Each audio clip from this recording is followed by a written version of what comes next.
La démocratie désigne à l'origine un régime dans lequel tous les citoyens participent aux décisions politiques par le vote.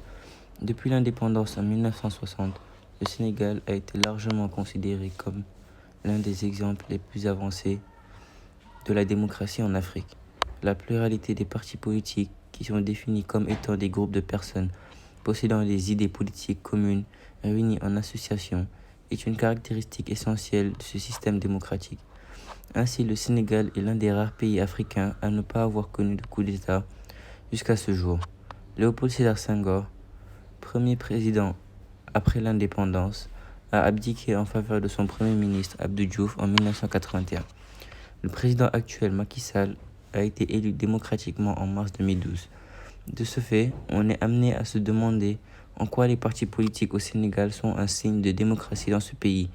Pour répondre à cette question, nous étudierons dans un premier temps l'histoire des partis politiques au Sénégal, dans un deuxième temps la pluralité des partis politiques, signe de démocratie, et enfin les limites de ces dernières. Dans cette première partie, nous étudierons l'histoire des partis politiques au Sénégal entre création et organisation. Les partis politiques au Sénégal ont émergé dans les années 1940 et 1950, à une époque où le pays était encore sous domination coloniale française. Les premiers partis politiques ont été créés pour lutter contre la domination coloniale et pour réclamer l'indépendance du Sénégal.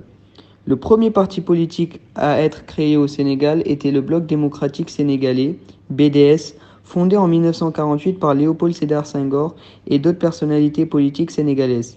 Le BDS était un parti de centre-gauche qui prônait la participation des Sénégalais à la vie politique et à l'émancipation du Sénégal vis-à-vis de la France. En 1957, le BDS fusionna avec le Rassemblement démocratique africain, RDA, un mouvement politique panafricain qui regroupait des partis politiques de plusieurs colonies françaises d'Afrique. La nouvelle organisation appelée Union progressiste sénégalaise Rassemblement démocratique africain, UPS-RDA, remporta les premières élections législatives en 1959 et Senghor devint le premier président de l'Assemblée nationale du Sénégal. D'autres partis politiques ont été créés au cours des années suivantes, notamment le Parti socialiste, PS, en 1976, dirigé par Abdou Diouf, qui a succédé à Senghor comme président du Sénégal en 1981. Le PS a dominé la vie politique sénégalaise pendant plusieurs décennies, jusqu'à l'achèvement de l'opposition avec l'arrivée d'Abdoulaye Wade en 2000. Aujourd'hui, le Sénégal compte de nombreux partis politiques, dont le Parti démocratique sénégalais, PDS, dirigé par Wade, l'Alliance pour la République, APR, dirigé par Macky Sall, et le Parti de l'Indépendance et du Travail, PIT, dirigé par Ahmad Dassonko. L'organisation d'un parti politique au Sénégal peut varier d'un parti à l'autre, mais en général, un parti politique se compose d'une direction ou d'un comité exécutif qui dirige les activités du parti, d'un conseil national qui établit les orientations stratégiques et politiques du parti, et des sections ou des cellules qui sont chargées d'organiser les activités politiques et électorales à l'échelle locale. Les partis politiques ont des membres qui sont des militants et des sympathisants qui partagent les mêmes idéologies politiques et qui travaillent ensemble pour atteindre des objectifs communs. Les membres du parti peuvent participer à des réunions, des assemblées générales, des débats politiques, des campagnes électorales, des activités de mobilisation et de sensibilisation, et peuvent également occuper des postes de responsabilité au sein du parti. Les partis politiques au Sénégal sont souvent organisés autour d'un leader charismatique qui incarne les valeurs et les idéologies du parti. Le leader est souvent élu par les membres du parti lors d'un congrès ou d'une assemblée générale.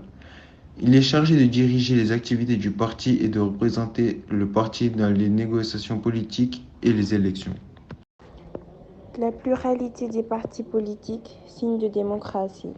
La pluralité des partis politiques est l'un des fondements de la démocratie, car elle permet aux citoyens d'avoir un choix réel entre différentes options politiques.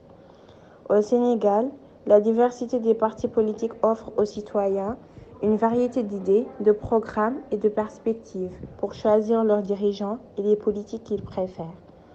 En effet, si un seul parti politique gouvernait, il y aurait un risque de concentration de pouvoir et de manque de représentativité pour les différentes voix et opinions de la société.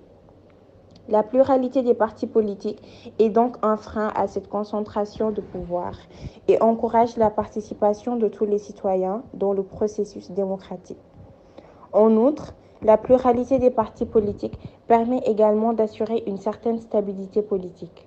En effet, lorsqu'il existe plusieurs partis politiques concurrents, il est plus difficile pour l'un d'entre eux de prendre le pouvoir de manière autoritaire ou d'imposer ses idées à la société sans prendre en compte les opinions et les intérêts des autres partis. En résumé, la pluralité des partis politiques au Sénégal est une manifestation de la démocratie et constitue un frein à la concentration de pouvoir.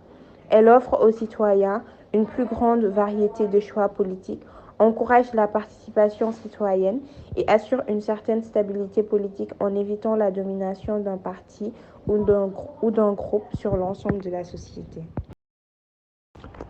La pluralité des partis politiques peut également entraîner une politisation excessive des institutions publiques. Les partis politiques peuvent chercher à placer leurs membres dans des postes clés dans l'administration, les services publics et les organes de régulation. Cette pratique peut entraîner une mauvaise gestion des affaires publiques et des conflits d'intérêts. Faiblesse des partis politiques. Malgré la pluralité des partis politiques, beaucoup d'entre eux ont une base électorale limitée et ne disposent pas de ressources suffisantes pour mener des campagnes efficaces.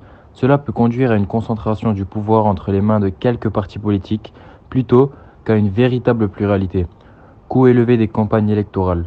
La pluralité des partis politiques peut également entraîner une augmentation des coûts de campagne électorale, car chaque parti doit dépenser des sommes importantes pour mobiliser ses partisans et promouvoir son programme. Cela peut entraîner une course au fond qui peut conduire à des pratiques corruptrices. En conclusion, la multiplicité des partis politiques sénégalais est une preuve de la vitalité de la démocratie dans ce pays.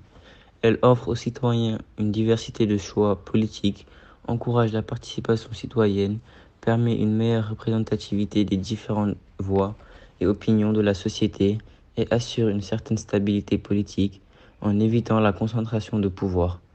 La présence de plusieurs partis politiques concurrents au Sénégal est donc un indicateur important de la maturité de la démocratie dans ce pays et de la volonté de ses citoyens de prendre une part active dans le processus de ces décisions politiques.